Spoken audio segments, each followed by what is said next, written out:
Here are 5 out of the 6 people that didn't make the layover flight in Fort Lauderdale to Guatemala. We waited in line for 3 hours for Spirit to give us new flights, but we finally got them. And we went to a diner and just tried to stay up all night until the next flight at 10 a.m. They didn't give us a hotel or anything, so we really bonded for hours until we got on our flight to our final destination, Guatemala. We have Emily, Leah, and me. My husband, Zach, is recording. We finally made it to Guatemala City. I had to meet up with my family who had made it the day before. We drove from Guatemala City to Antigua, and that's where we were staying for a couple of days. Now, this is Central Park in Antigua. Very bustling area. You can see all the people, all the vendors are here. Here's the Santa Catalina Arch, and it's very popular, with Agua volcano right behind it. Our first Airbnb was in the same courtyard as this beautiful restaurant. It had indoor seating and then also rooftop outdoor seating. And that's where we're here getting our table for some authentic Guatemalan food. Right off the bat, I will say that being Black in Guatemala, I felt completely comfortable, completely safe. Even with tall Black men, we never felt outcasted. Our first dinner was really good. Even though it was authentic, it was not street food or, mom's kitchen. It was more upscale, but it was really, really good. I would recommend. Day 2, we got up not too early, but we wanted to explore Antigua for the day. Here's the courtyard of our Airbnb. It was so nice. It was very beautiful. I wish I had more footage of the actual Airbnb. What I love about Antigua is that it's so walkable. We didn't drive at all in our time in Antigua unless we were outside of the city. We walked through Central Park and looked at the local architecture as we were heading to a restaurant for breakfast. I really enjoyed the ambiance and aesthetic in this restaurant. There were a lot of people co-working. The food was really good. Majority of the staff spoke English, but they were really excited that I spoke Spanish as well. Service was good, and I would definitely recommend it. After breakfast, we just started walking. And look at this wedding that was happening at a church right across from the restaurant. Antigua has a lot of parks, and locals are just walking around, hanging around. And my sister was always finding a vendor, trying to find something, some souvenirs to take home. Somehow my dad found this market, and we wanted to walk around and just check it out. It was huge. I promise you, this does not even begin to tap the surface of how huge it was. I would definitely recommend checking it out and just seeing all that they have to offer and how they live their lives in the local market in Antigua. They literally sold everything at this market, as you can see. Phone cases, food, whether it was cooked or fresh for your house. They sold clothing and even jewelry. We even got lost at one point and took about 20 minutes to find our way out. I'm not gonna lie, this was my first time seeing meat sold like this, basically like a meat market, in the midst of everything else that was going on in this marketplace. There were several stands selling fresh meat. That night, we walked over to a park down the street from our Airbnb, and there were vendors selling food, so we definitely had to hit it up. Here's a tostada that someone we met bought for us. He was from LA. They have empanadas, they have drinks, a lot of different type of foods, street food style. Obviously, we enjoyed it. Day 3. The plan was to drive to Lake Atitlan, which is about 2 hours away. And right before we left, my other little sister surprised us. Well, I knew she was coming, but she was not able to join originally because she had a wedding to photograph. She's a wedding photographer. And so it was just really great for her to be able to come to complete the family vacation. I really don't think the trip would have been the same if she wasn't there.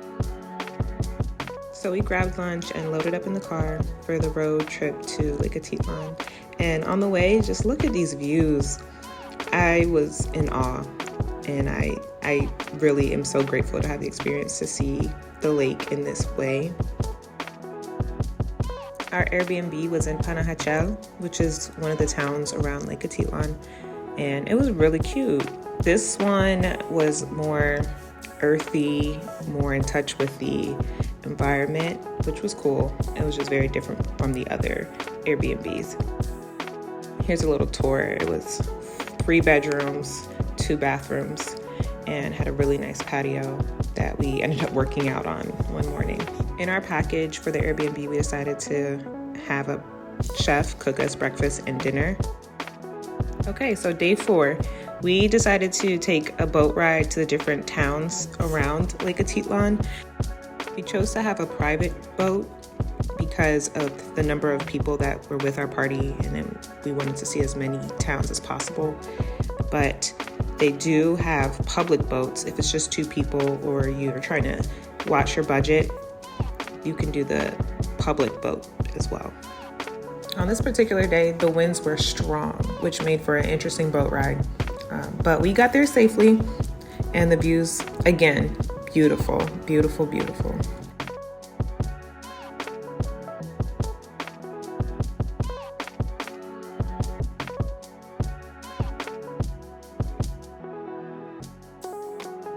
Now, I'm not sure if this was a part of having a private boat or if this is what they always do, but when we got to San Juan, we had a personal free tour guide. This young woman, Maria, took us around and she showed us the few different artisan areas of San Juan. You can see it's very hilly. So these tuk-tuks came in perfect timing. When we walked up, we were way too tired to walk back down, so we just took the tuk-tuk. Now, one of Guatemala's main exports is chocolate. So even in Antigua and here in San Juan, we have stores detailing the process of making chocolate and all the different products that they can make out of chocolate. Right here is chocolate rum with different flavors that Zach is trying. He didn't really like them, but he's always going to try it. Which one is that one? Cardamom. It's strong, right? Tastes like Tastes good. San Juan is also known for their art and artistry. Last but not least, Guatemala is known for cotton and the different textiles they can make from the cotton. They spool it, they dye it, and create beautiful, colorful clothing and textiles. This woman explained that the co-op of women that work and live here take about 3 months to make just one dress or one shawl, and all the proceeds go back into the community from this shop. So we were glad to purchase. Our next stop was the little town of San Pedro, and this one was my favorite. We found a little access point to the lake and we just went swimming. To the right, there were some Europeans visiting, and then to the left, there were locals washing their clothes and swimming and showering in the lake. It was really cool. I'm not gonna lie, when I jumped into the water, I didn't clear all of the rocks and my foot grazed one, so that was a little weird, but overall, it was a really good experience. I didn't notice any fish or animals in the water. We were just swimming and frolicking for a little bit, cooling off for the day.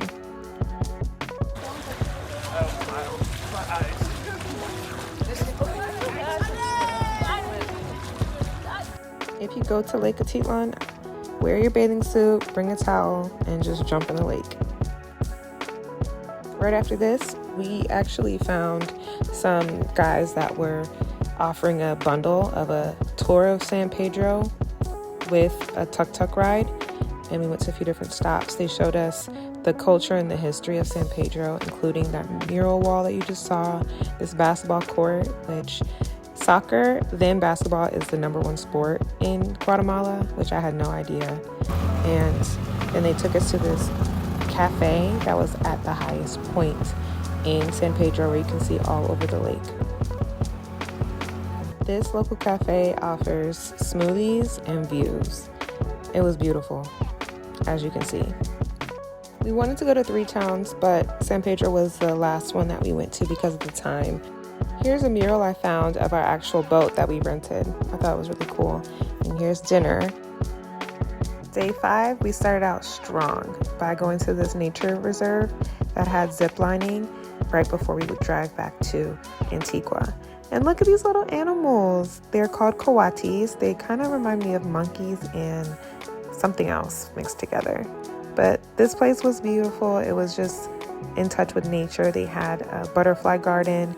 Fun fact, my sister and I are actually afraid of butterflies. We've been afraid of them for a while. Oh, there's so many. Just keep going. Look up. Just look up.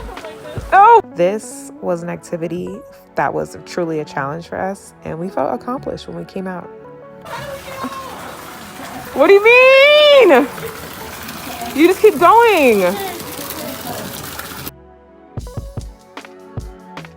Meanwhile, my other sister is just relaxing and enjoying the views. Here are some more coatis, so many of them, and a little monkey in that right corner. So this was the main attraction. We hiked up the mountain and over bridges, and it took me out, y'all. I was hot and I was tired, but it was definitely worth it. We zip-lined a total of 7 cables. This one was 110 meters, which is 361 feet high, and a couple thousand feet long. The rest got shorter, but y'all, this really challenged me. I was shook. I'm not gonna lie, I was so shook, but it was not my first time ziplining. It was just the highest and the first time I was ever over a lake. So I loved it. My family, we are just adventurers. We do what we do and we have a good time. I definitely recommend this place. As we were coming back down, the last little part is this little bridge walk that you have to cross over. You guys, my brother was not good. He was just impatient and kept falling. It was hilarious.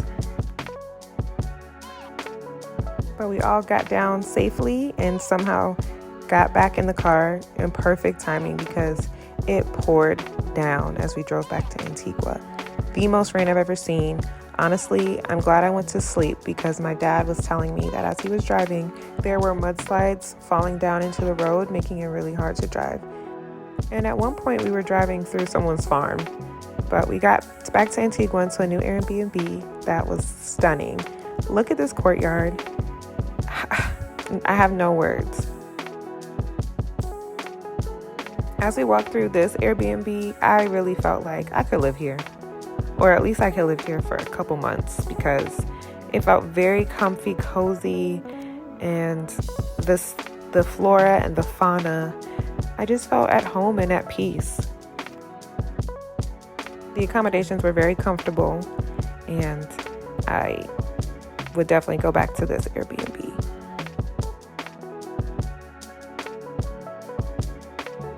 For dinner, we just went to a restaurant that was next door. It was really good. It was American food. I think I got a burger. Day 6, we got up bright and early. I think it was like 5 a.m. because we had to get in line for a COVID test to return back to the States. We chose to go to the local free testing site.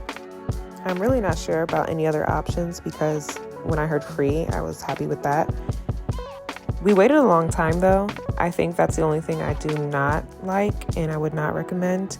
We waited a total of 3 hours.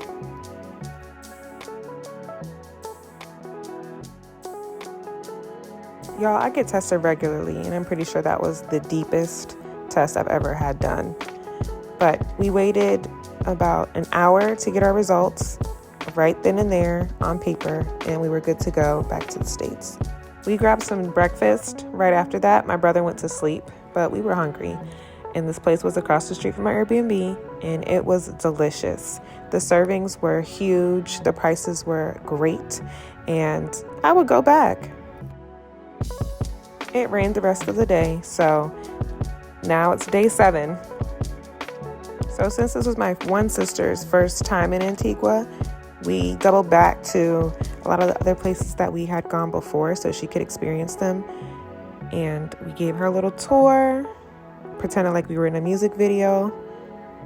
And of course, we ate some good food. This is that first restaurant that we went to on day 2. It's called Union Square, and it was delish.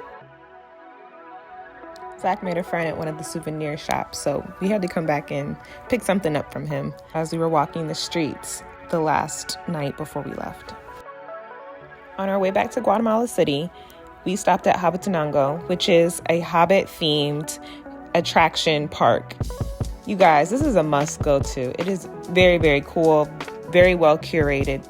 So you buy your ticket, it's about 25 quetzales per person, and you wait in this area with some games and vendors before you get a bus to the actual attraction area. They have these really nice views and even an area where you can buy food as you wait. What I really appreciated is that they were really dedicated to cleanliness and sanitation. After the group before got off the truck, they sprayed it down before we got on. And there's an outside seating area and an inside seating area. Definitely pack your sneakers or walking shoes and bring a camera or your phone because you are going to take so many pictures at this place. I don't know if you guys have ever been to Six Flags or an amusement park with a game hall, but this is kind of what they had.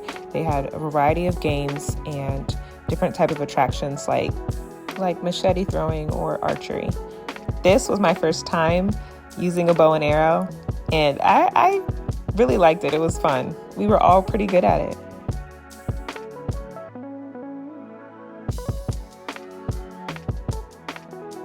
Again, they were dedicated to cleanliness. They cleaned off everything after each person went.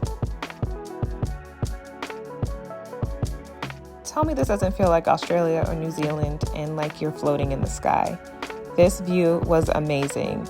And don't be too alarmed if you're afraid of heights. It wasn't that high up, it's just the angle. Within this park, they have several restaurants and pubs for you to take your time and truly enjoy the experience. Unfortunately, there were a few attractions that were closed due to COVID and the weather. It was about to rain. We missed the rain truly by a few minutes.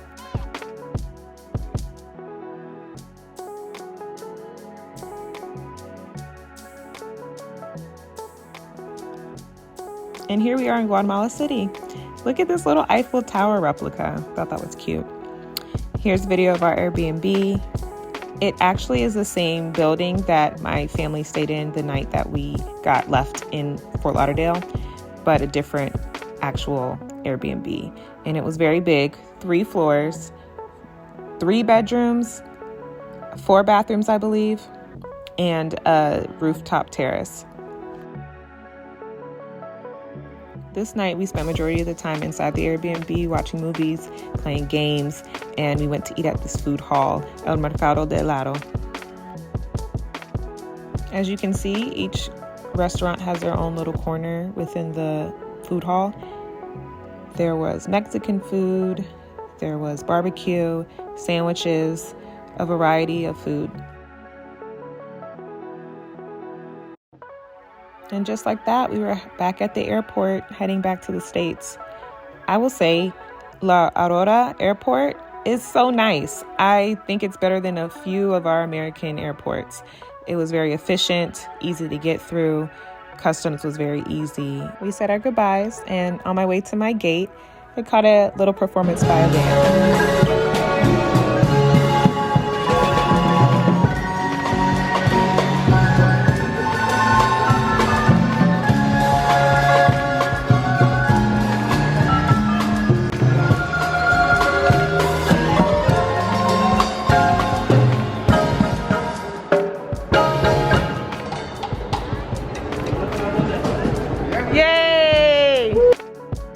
And here's footage of my last time flying with Spirit.